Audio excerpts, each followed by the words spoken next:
Cette exposition, c'est un hommage bien sûr à Camus et à la liberté d'expression.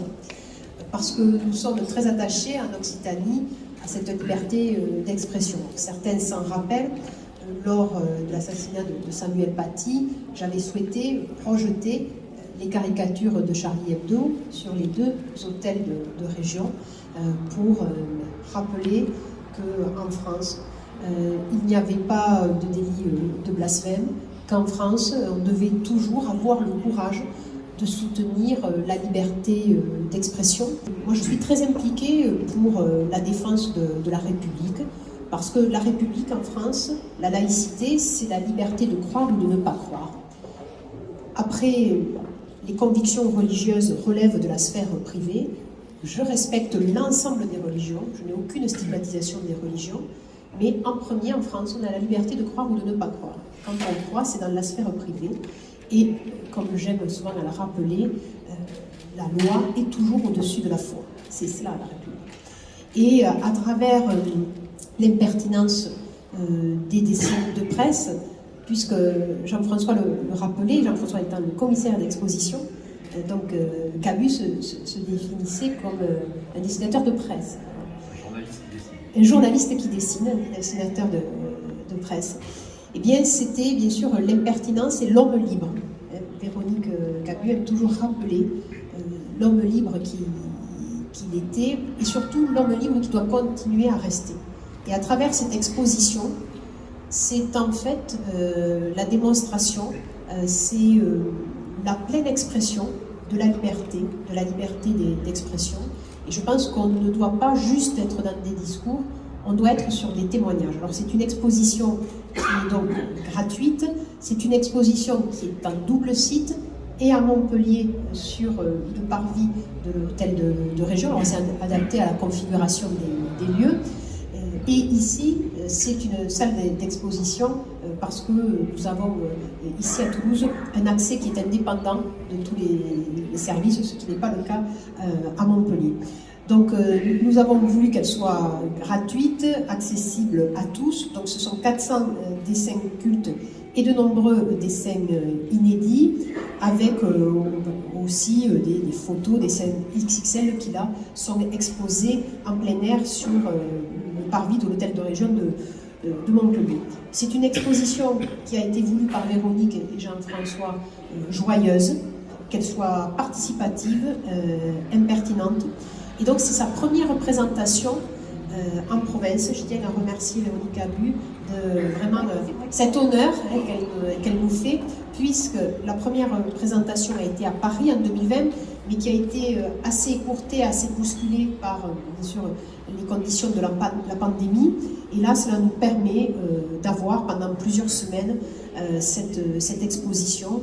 Et nous avons voulu vraiment la mettre en avant. Alors, quand on connaît la salle, donc Charles de Gaulle, elle est tout à fait différente quand elle n'est pas habillée. Et je tiens à remercier l'ensemble de mes équipes, Véronique, mais aussi Jean-François, pour avoir fait cette performance en peu de temps, de vraiment réaliser une exposition qui soit de qualité. C'est très simple, je suis vraiment très émue et très fière de voir cette belle exposition. Ce qui est intéressant dans le travail d'exposition, c'est que c'est jamais deux fois la même chose. Et ça n'a rien à voir avec l'exposition de Paris, c'est l'exposition du conseil régional, c'est celle qui est ici, elle est présentée, les thèmes sont là, les dessins sont là, je les connais très bien, mais ça donne une autre dimension.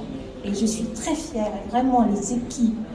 J'ai l'habitude de dire, c'est les tornades blanches au conseil régional. Quand ça commence, c'est quelque chose, on va à fond, on met les moyens. Il y a des équipes formidables qui se sont mobilisées, et ça, vraiment, je les remercie du fond du cœur.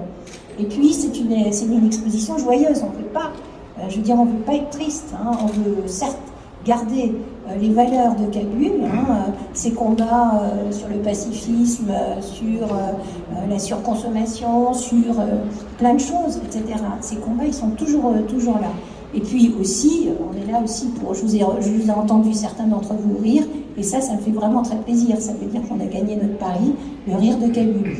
Alors juste une chose, il faut que vous sachiez que pourquoi Toulouse? C'est parce que Madame Delga a projeté les caricatures, notamment celle de Charlie Hebdo, pendant plein procès Charlie Hebdo. Et moi j'étais au procès, et croyez-moi, de vivre en direct l'histoire de Samuel Paty, plus la réaction du conseil régional, j'ai été très sensible. Et un matin, je me suis réveillée, j'ai dit, il faut que j'écrive à Madame Delga. Et j'ai écrit à Madame Delga, et je lui ai dit, pourquoi l'exposition, qui était restée malheureusement très peu de temps à Paris, n'irait-elle pas à Toulouse?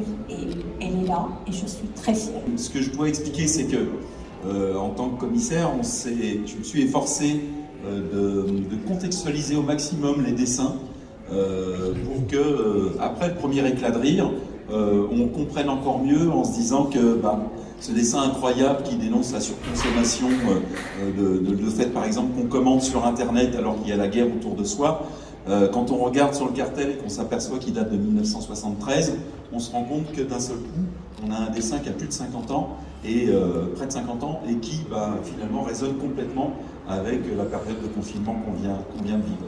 On a la chance, là on a un surveillant général qui est la personne de Cabu, qui est derrière son bureau. Là on est dans le salon chez Véronique, et on a Cabu, on a cette chance-là d'abord d'avoir eu une Véronique extrêmement patiente avec Cabu, qui pouvait s'étaler avec ses dessins et ses croquis et sa pige un petit peu partout. Et il va surveiller ici cet espace où nous avons disposé, là où vous êtes, il y aura des pupitres d'écoliers avec un petit miroir, des feutres et du papier à disposition pour apprendre à dessiner une cafetière comme Mitterrand, ou à se dessiner soi-même, ou à dessiner son prof, ou son copain, ou ses parents, ou soi-même, et avec des petits conseils comme ça donnés par Cabu.